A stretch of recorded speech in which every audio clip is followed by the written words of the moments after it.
All right, good afternoon everyone. It's lovely to see you for session 2. This particular session is focused on teaching and learning change management, and the focus is on change management, evolving practices through teacher buy-in. So my name is Daniel Borbally. I'm an education consultant with Schoolbox. Later on we'll be joined also by Chris Duranty, who's our school engagement manager based in New South Wales. And also we are very lucky to have an international guest speaker in Rob Bandy from Greenfield International School based in Dubai, which is very exciting to have that international perspective as well. So in terms of change management, my focus, and generally the focus here, is to really share some key insights from working with a range of different schools with very different contexts. So we work with schools just recently in Germany, in Thailand, in Vietnam, in China, in the Middle East, all around Australia, New Zealand, and they bring with them completely different contexts and experiences that enrich the way that we manage our projects, we approach different types of engagements, and also we want to provide you with different perspectives from lived experiences from schools where they have to manage major change. An example of that might be an implementation, but we'll have a look at some examples. So change is really difficult. Change can be incredibly hard, and often a natural human reaction to change is some sort of resistance. And it's true for all of us, and it's never an easy thing. And it can come in many shapes and forms and can have many catalysts as to why change happens. Very often in our work and in my work, that might be due to a number of things, and they might include things like an uplift of maybe a somewhat tired system that hasn't really had any love for quite some time. Maybe it's a new implementation of a new part of the system that maybe you haven't yet implemented. And some examples of these might be moving from a community portal to the LMS, which might be a major change for your teachers in terms of that data capture of assessment data, in terms of your reporting practices, has so many different things. It might be the pastoral care module that you're introducing for the first time, migrating from a different system. It's an enormous change for your staff and the way that they work. It might have to do with analytics, which is becoming increasingly sort of data-informed practice, becomes a lot more embedded in schools. So it might be that you're looking at summative reporting, which involves your assessment data. It might be analytics, more broad than your LMS. It might have to do with work that you're doing in looking after student welfare and well-being, and making sure that you can be responsive to student needs. It might be changes in curriculum and in syllabus. We know that that is a cycle that comes around, and you have to be quite agile and adaptive in making sure that the new syllabus or the new curriculum is then met by your teaching staff. It might come in all shapes and forms, but all of these have some level of disruption and major change that happens for your teaching staff and even for your school community. So reflecting on the kinds of changes that you might experience in an evolving product, in an evolving education landscape is important. So before we dive into some details, it'd be great, obviously you came to this session hopefully because you were part of managing change in some way within your school.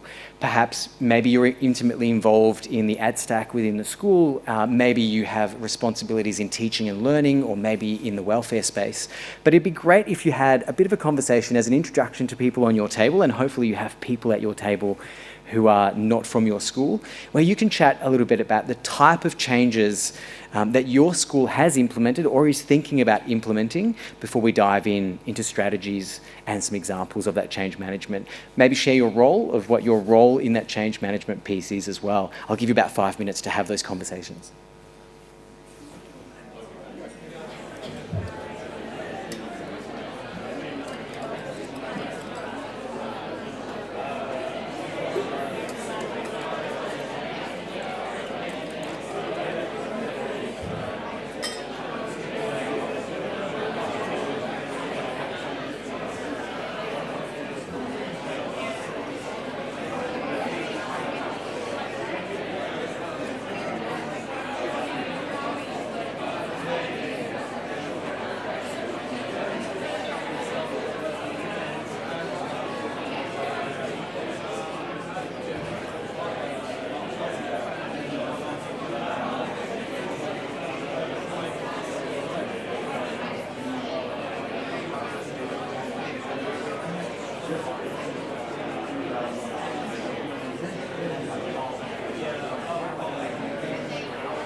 All right.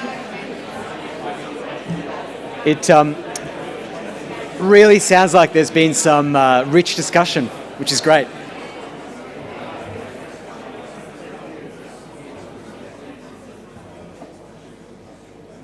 It was a much better buzz in the room than in our previous session, which I'm very excited about. That was great. Hopefully you had some great conversations on your tables.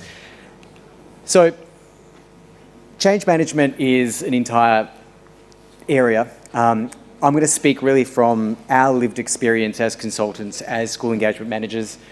I, as a consultant, work with schools to implement Schoolbox and then work with them on refining, developing their instances, partly from a technical perspective, but also partly from managing a project team and working together with schools as partners. Chris has a different role where Chris works with schools over a much longer period of time, looking after their needs and working with them. Our experience of managing change has really boiled down to some really key and important aspects of change management that we focus on. You may have other things that you, within your school context, focus on, but we have found that if any of these are not quite appropriately addressed within that school context, that there are some missed opportunities, that it does slow down projects and the management of projects. And it might not flow exactly like this for you. You might have other processes that you use, but we're going to focus on some of these and give you examples from our experience of when project management worked seamlessly for us. So the first and important part, and I'm going to sort of quote 7 habits of highly effective people. The step is always to begin with the end in mind. I loved how our keynote speaker had mentioned very much the same idea, that having a clear strategic goal that people generally, perhaps as an executive team, really align on can be a really powerful way of beginning a project. And getting that alignment is essential to the foundations of the entire project. The other important thing is stakeholders, of which there are so many within schools with very different focuses. And schools are highly complex organisations with some interconnected parts that all have to move together, but they have their own individual responsibilities.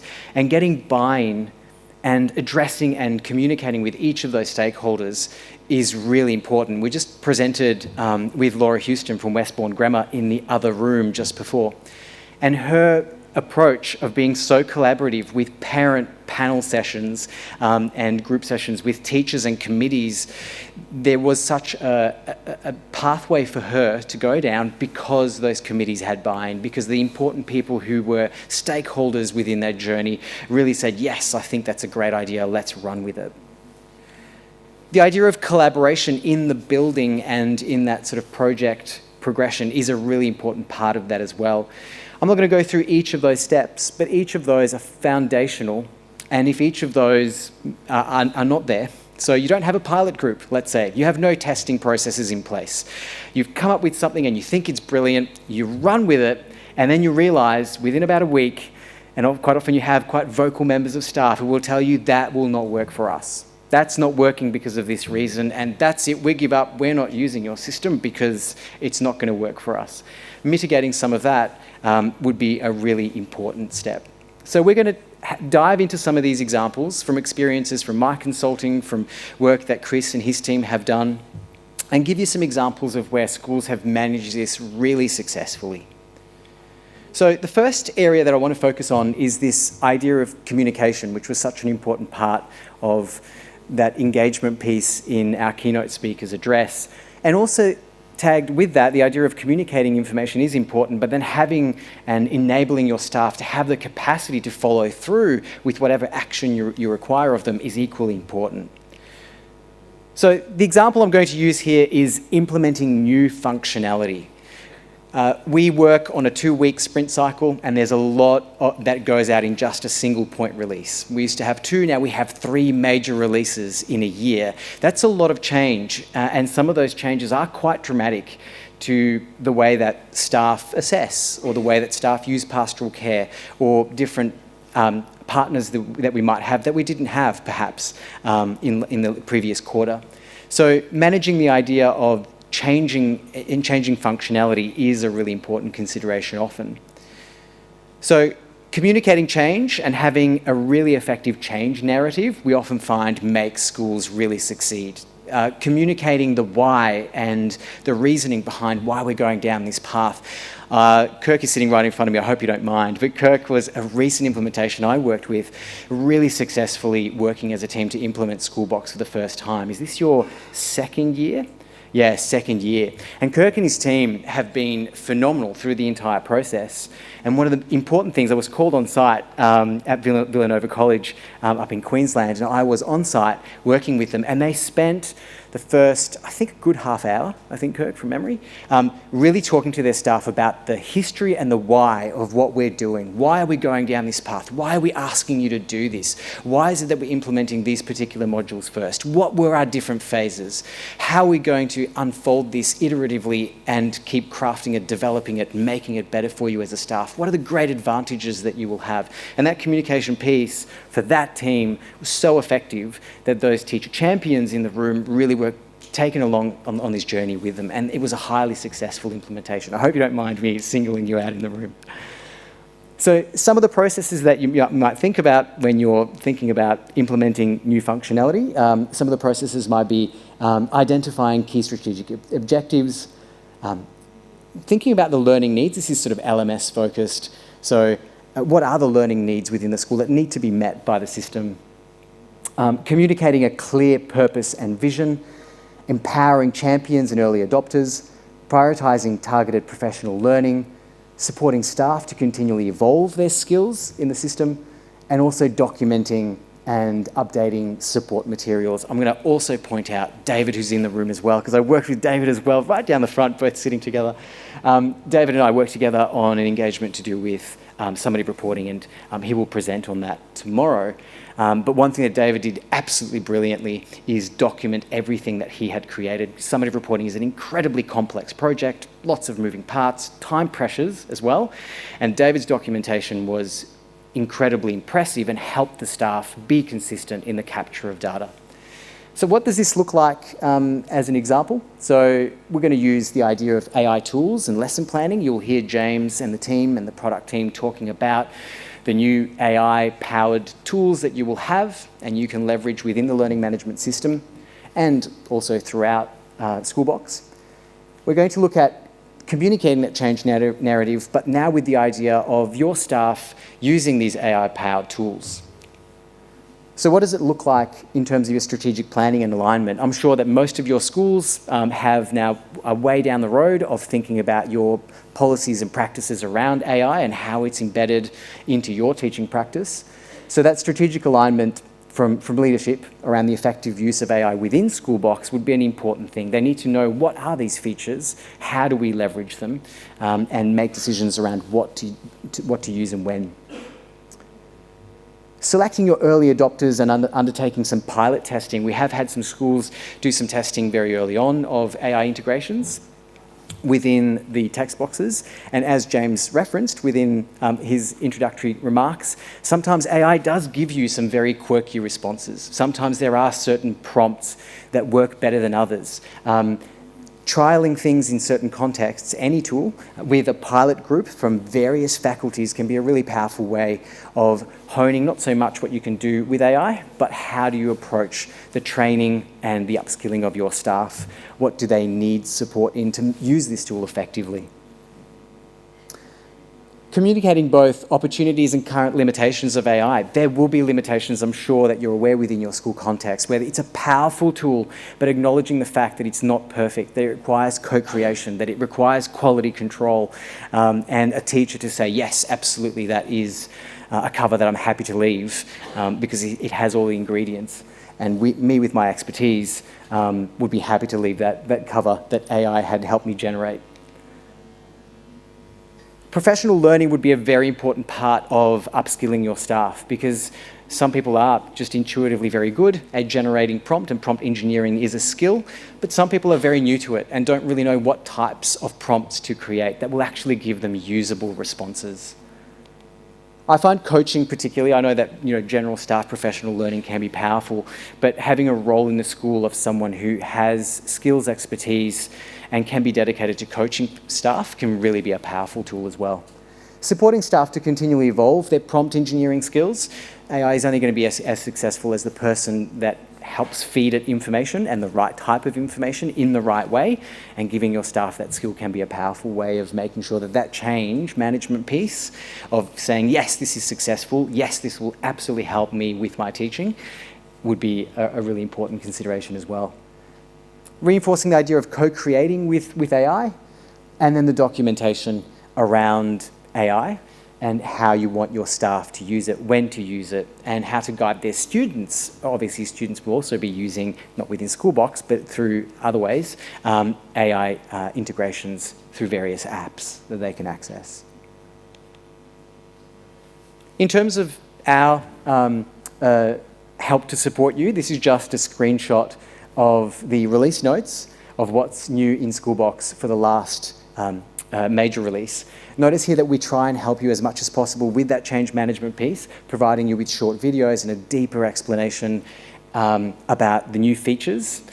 James later on tomorrow will be then announcing a whole range of different new features, and that documentation hopefully is something you can also leverage to really get ahead of the curve. Think about the testing processes that need to happen within your staging instance, making sure that you have a pilot group in there working through and thinking about use cases for this, because often it's not the tool, but it's the ideation around how do we use it within our school context that makes a big difference. All right, talking about documentation and quality assurance, and I'm going to use summative reporting as an example here. So summative reporting is a major challenge for a lot of schools, particularly when they change systems, because not only because of the software that you're using and getting to know the software, and in this case, Schoolbox generating its reports, but also the systems and practices, which might be very different depending on what system you use. And the idea of reporting really being a many hands producing the one product under time constraints is an important consideration as well. So this is where documentation is really important. So documenting those processes for staff would really help, because there are a number of things, if you are going to report summatively through Schoolbox, that you might need to change or adapt. And there might be things like changing your work types and adding additional work types, and how do you want staff to create due work items or assessment items using the correct work types so they surface on summative reports. Word limits, which I'm sure you're used to if you're using any kind of reporting software where staff need to stick within certain word limits. Due dates, which have a big impact within Schoolbox as to when it's reported, because it's using information that feeds into your progressive reports and pulls it into a summative report. The two should be identical. And so because of that, how you set your due dates can make them either surface or not surface within Schoolbox. Grade scales and scores and how they will be used to represent student achievement. Assessment weightings, which again have a major impact, particularly if you want a running average of a student's achievement displayed on the report, which I know in some jurisdictions is important. And formatting guides of how certain things should display, like subject descriptions or course descriptions that can be automatically surfaced on Schoolbox reports. And also instructions for teachers on the process of filling out a report through Schoolbox via their class pages. All of those are things that a quick information session is not going to be adequate to cover, but having the documentation required that teachers have easy access to can make that change management a lot more seamless. Obviously, with the more data and the more hands that touch that data and the more the data moves around, the more chances are that there might be some inconsistencies. So with reporting particularly, or with dealing with lots and lots of data, it is important that you know what you're doing. We can help with consulting. So we do have engagements where we consult and help you change your practices, whatever they are, to being able to use the data already within your learning management system and surface it in a report rather than having to migrate that data elsewhere. And also, sometimes not everything goes to plan, and if you do your quality assurance, you might find that there are inconsistencies. We also do provide some technical support around those key times, which are reporting times as well. Another important area for consideration would be mapping curriculum, which is a major undertaking, often involving every department within your school. Some schools even map custom curriculum where they run very specific programs and they want to map that. Or you might be progressively reporting, just going back to reporting. So you might be wanting to use progression points, Victorian progression points, which we can now surface within Schoolbox. All of that requires a setup of curriculum and leveraging curriculum codes within the system, and that might be a big undertaking to map those across from your curriculum documentation. We do have curriculum modules and packages that you can just download into your instances. But we do have curriculum mapping, which increasingly schools are leveraging. I know a lot of schools have used various other third-party products to map curriculum. We didn't have the capacity to do gap analysis, for example, for what is not being covered within your curriculum. Now that curriculum coverage report is something that lots of schools are discovering is quite useful, and they don't need to pay a third-party provider. They can do it straight in Schoolbox. So you can see this curriculum overview component on the right-hand side, and on the left-hand side here, you can see the curriculum coverage report showing you various Australian curriculum. I think it's Australian curriculum, curriculum codes and content descriptions. With curriculum, the strategy for change management that I think is worth unpacking is a strategic rollout of phases rather than doing it all at once. It's a massive undertaking, often requires quite a bit of time. And you could potentially map curriculum, and we worked with schools to map curriculum at a number of different points in the system. You could map specific rubric indicators and capabilities, for example, right down to that granular level. Or you could map an entire curriculum codes to an entire course. Depending on your strategy of how you want to map curriculum and how you want to surface curriculum, you might have a very specific way of doing this. Either way, it's going to be somewhat time-consuming of mapping curriculum per department. So a strategic rollout and a phased rollout might be a really powerful way of doing that, rather than trying to do it all at once. Minimizing the manual data entry would be another important part of that. And having those key milestones and short-term wins for staff, because apart from just mapping curriculum for compliance reasons, mapping curriculum also allows you to have wonderful diagnostic tools to be able to go, what are we missing out on? What part of the curriculum are we not addressing that our students could greatly benefit from as well? So there's a quite great bit of analysis that you can do with that data. It's also important from a change management perspective to think about the updates that might come with curriculum and how easily you could update the curriculum that you have mapped within the system. Mapping every single due work item and every single rubric capability indicator would make the job enormous for you if the curriculum changes and you have to remap all of that. So thinking strategically about how to map and what to map to get the results that you want, but minimize that manual data entry for staff might get more buy-in from your staff to map that curriculum in a timely manner. All right, so a bit of time for discussion. So which change management strategies have worked or perhaps not worked in gaining teacher support in your school? And as you think about that question, perhaps think about the different types of changes that would have happened within your school context. And what tools have you used and which ones have worked really effectively, and perhaps some examples for your colleagues might be really helpful as well. So another 5 minutes of conversation in your table before we move on.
Thanks, everybody.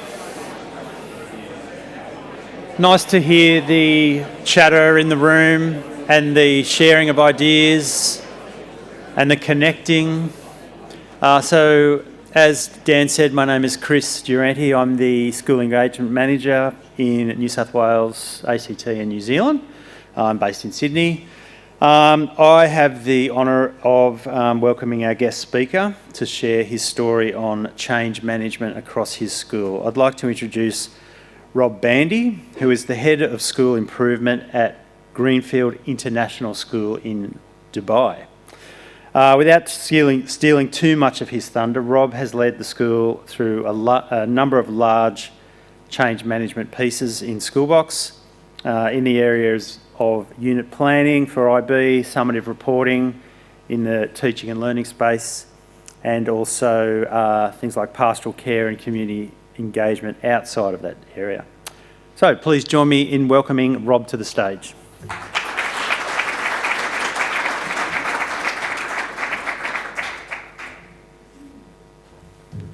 Thank you very much, Chris.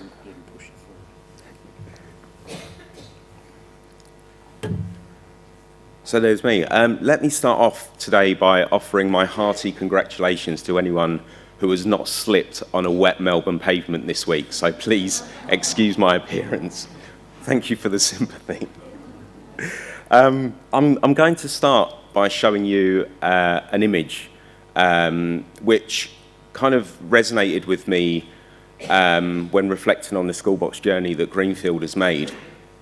And I'll show you the image now. And I think this reflects on our journey quite well. So I'm going to, while I'm speaking, I'll just give you kind of 30 seconds or so to think about what that image might mean to you. But clearly we're talking about change management and teacher buy-in. So for me, this image reflected about where we were 6 months into our Schoolbox journey. So we're now 3 years into our Schoolbox journey as a school. And each year-ish, we've kind of added something new. So we started with the parent communication portal as we first rolled Schoolbox out, about 4 months before the start of the academic year. So we had a bit of a run-up to it. A year after that, we introduced the LMS. And this year, our academic term started last Monday. We've introduced the pastoral module at our school. Now, about 6 months into our Schoolbox journey, I think this image reflected exactly where we were. So if you can picture, we've got the desert island in the background there, which represents Schoolbox. And when we first rolled it out, we've got our swimmers who immediately jumped into the water and couldn't wait to embrace this new piece of learning technology. But unfortunately, and this is where the teacher buy-in comes from, we've still got some people left on the shore. We've got 4 people who are sitting there watching the swimmers thinking, what's going to happen? Are they going to be okay? What's going to happen with my classroom? What's going to happen with our digital learning policy? And then we've got one person who's there next to a big post, almost clinging on to the old ways, the old Excel sheets, whatever systems we had previously. And I think today is all about embracing as many of those proverbial swimmers as we can. So when we first roll out any new piece of learning technology, as a leadership team, I'm sure we've got lots of leaders in the room who are especially leaders who are in charge of the Schoolbox rollout at their school. We always promise what we've got on the left-hand side. We've got these wonderful new pieces of technology, all interconnected, all singing and all dancing.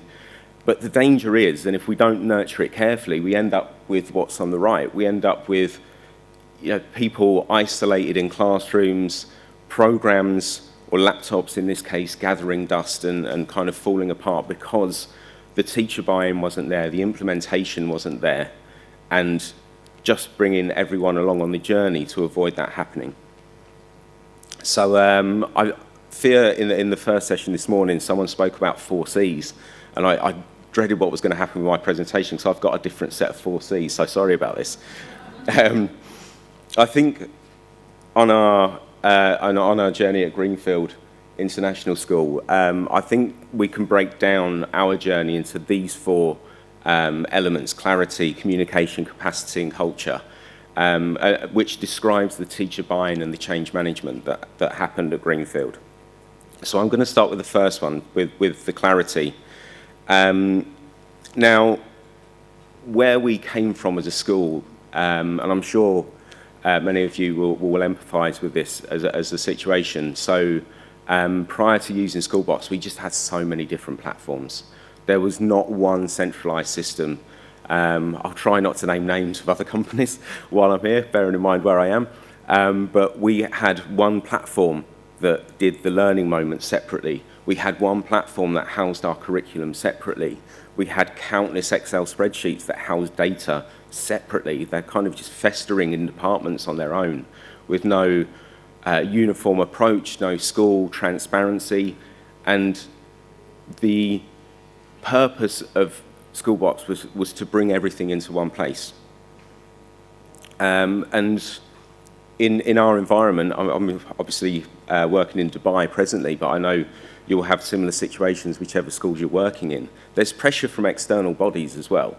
So there's pressure not just from regulatory authorities saying we need to have visibility on what's going on at your school, whether there's an inspection process or something like that, but it's also stakeholders. Parents want to know what's happening at the school, and they've every right to. Students want to be able to access things all in one place, and parents want to see how they're doing that.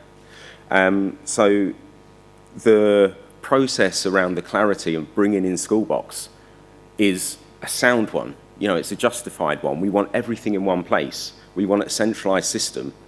But when you're bringing in a program such as that as a leadership team, the danger is that it's perceived as, why are we bringing it in? Because we've been told to from above. And it's really important to maintain the clarity around why we're doing this. It's not good enough to impose a change because you're told to do it from above. You need to have real clarity around why you're doing it.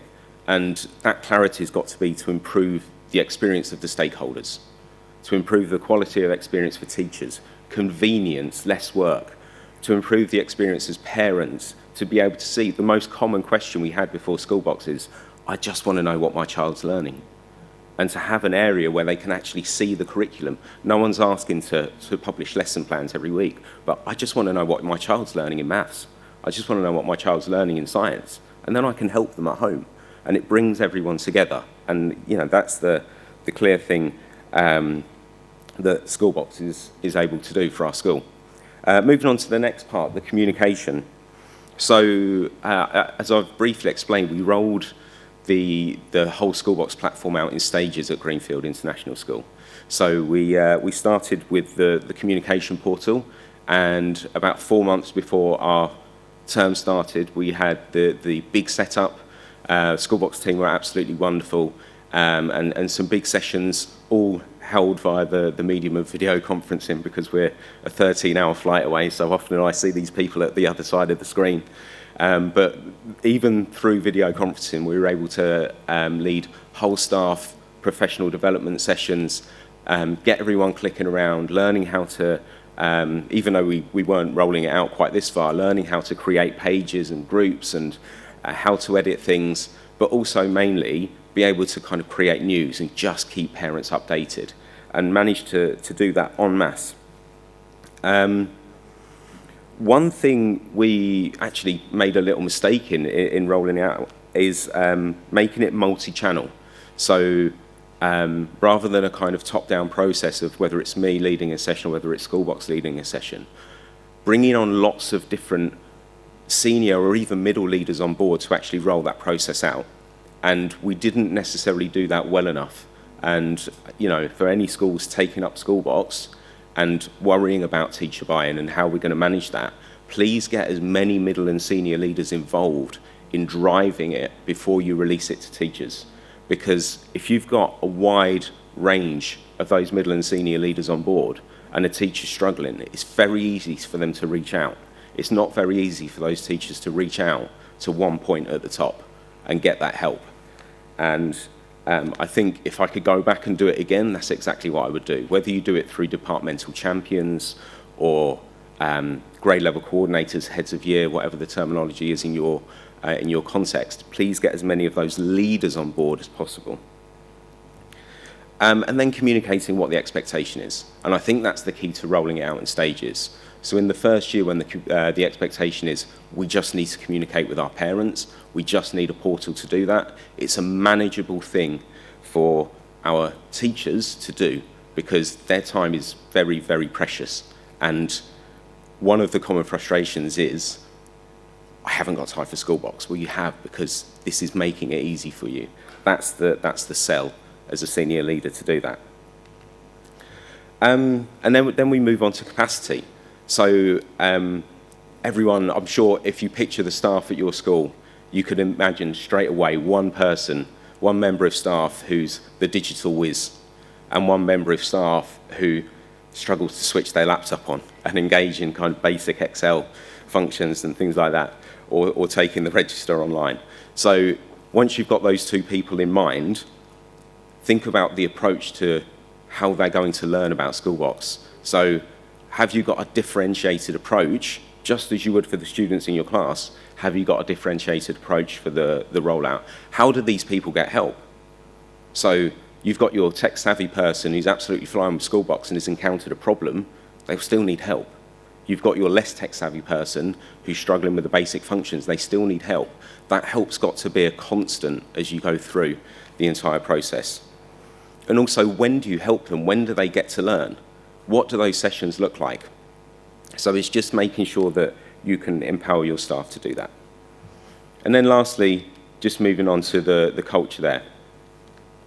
And we're 3 years into our process now, and every day we still kind of ask ourselves, what does Schoolbox look like for the different stakeholders every day? How are parents engaging in this? How are teachers using it?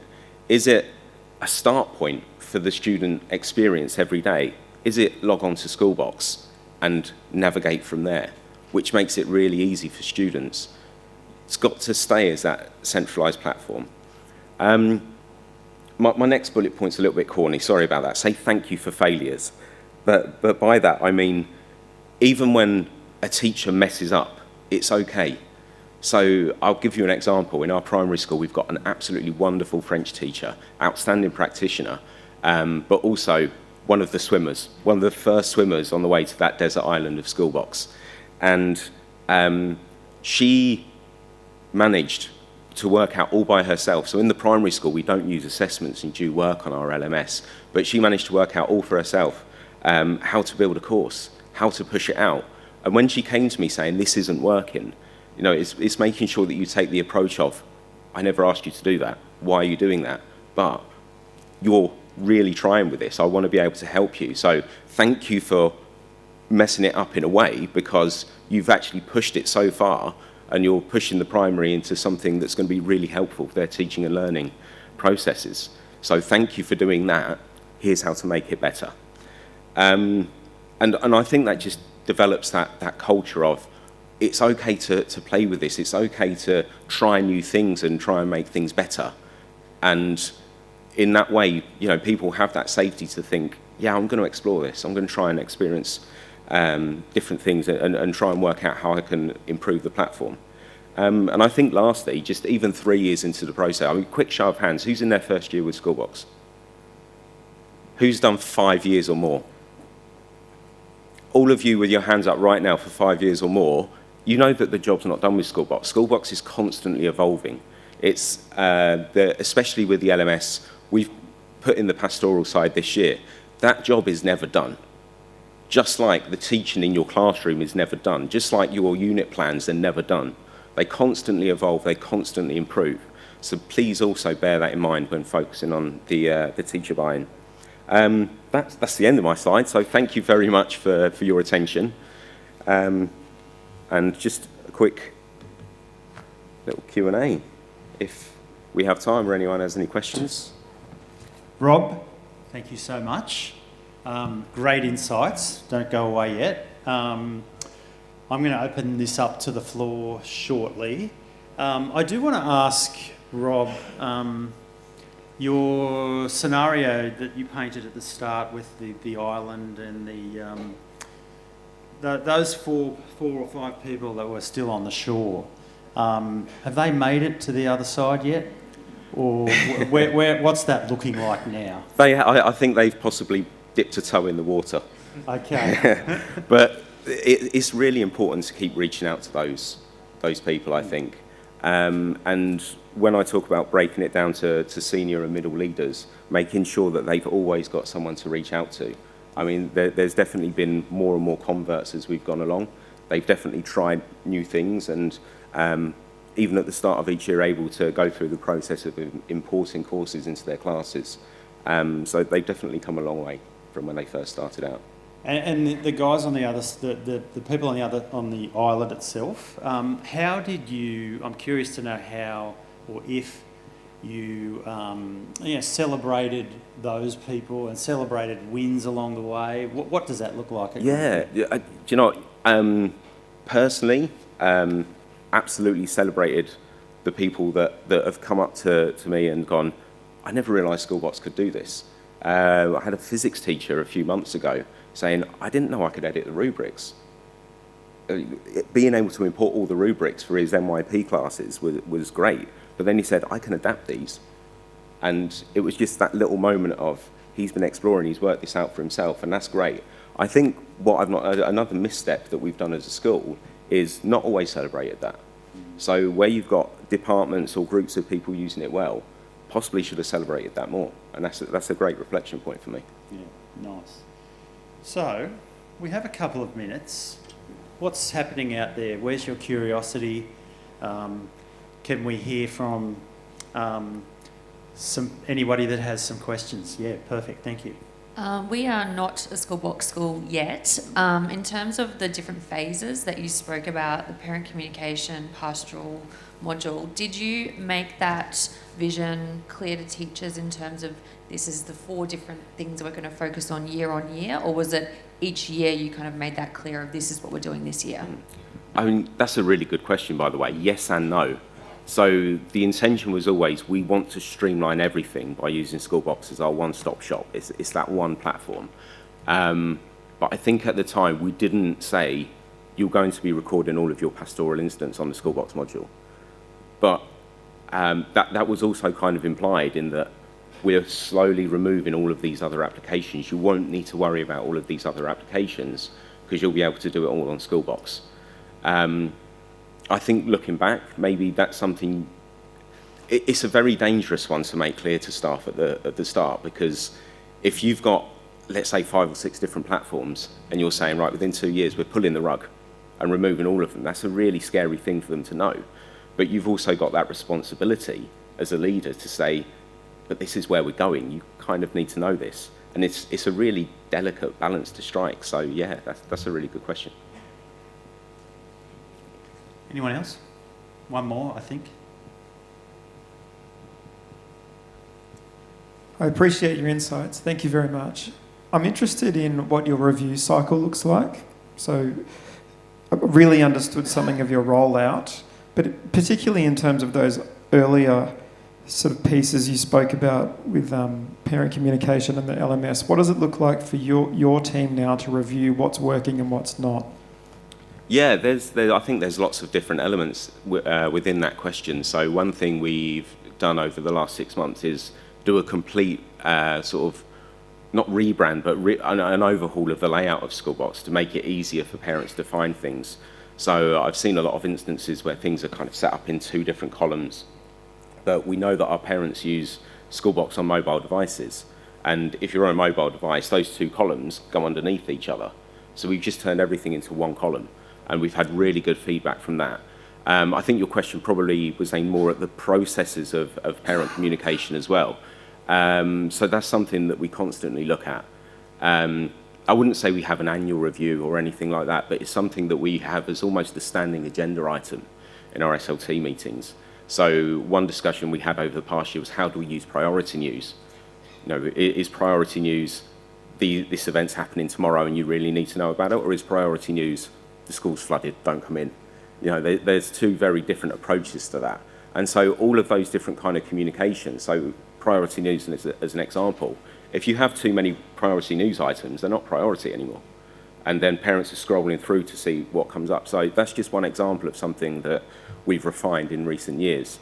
But just in terms of communication and in terms of the layout that we redesigned, we've now, as a parent, when you log in, the My Children part of the program, that element's right at the very top. And that shows our dedication as a school, as that child is the most important thing. You'll get to the news in just a second if you scroll down, but that child is the most important thing. So I would say, in answer to your question, I think we don't have a standing review process if we're going to do it every 6 months, but we will have a periodical, this has come up, we're getting a bit of traffic from parents on this, let's have a look. Excellent. Rob, look, thank you so much for those insights and sharing your story. I feel like that change is slightly easier now with your insights. So would you join me in thanking Rob again?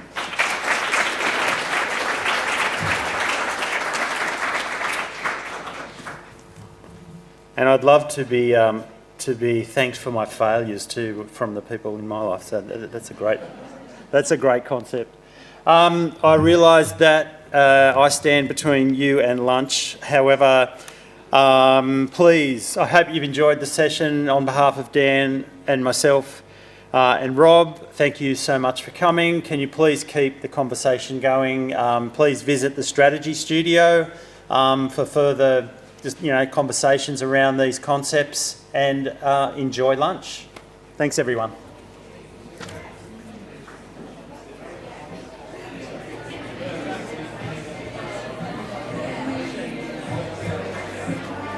Brilliant.